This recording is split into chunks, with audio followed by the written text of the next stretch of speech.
Now, of course, you talked about mooting as well, and I think that mooting is absolutely crucial for anybody that wants to go to the bar or ultimately end up as an advocate.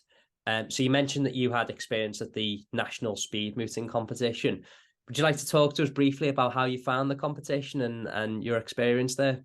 Yeah, it was at Liverpool Hope University when I did it. Okay, yeah. So good few years ago now. Oh, yeah, I think it was in the second year of my degree. Okay. It possibly could have been the final year.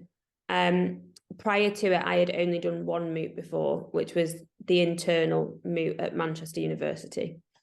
So I'd never been against people that I didn't know. I always knew my opponent when I was doing it at uni.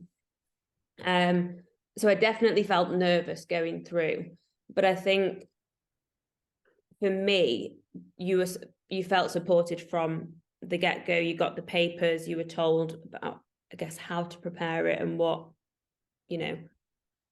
And I ended up coming third, I think.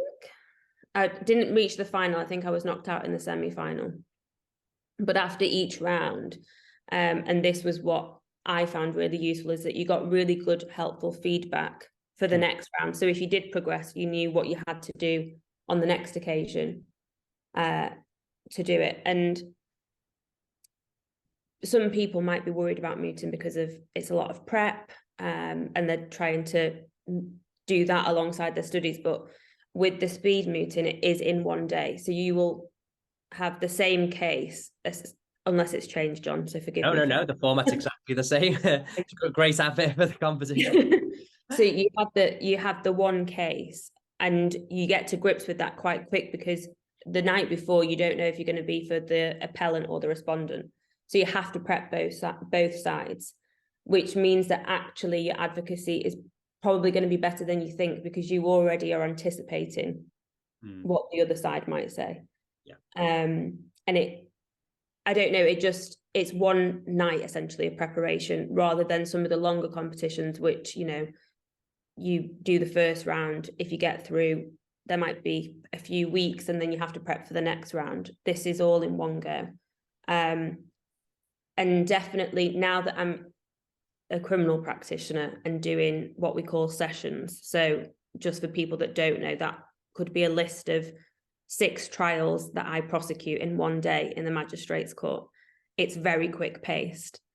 I would say the speed mooting competition is probably the only competition that would put you in good stead for sessions. Oh, thank you. That's a great compliment for the competition, and I'm glad that you liked the format, that it was all done very quickly, because for those of you listening that don't know, for the National Speed Meet, you'll get the papers at 5 o'clock the night before, and by 5 o'clock the next day the competition's over. You've been through a whole competition in a full day, and Ella, you've done really well there to get to the semi-final, because you will have been competing against up to 128 people there. So you've done well to progress through all those rounds, and particularly considering it was your first ever external competition as well. So yeah.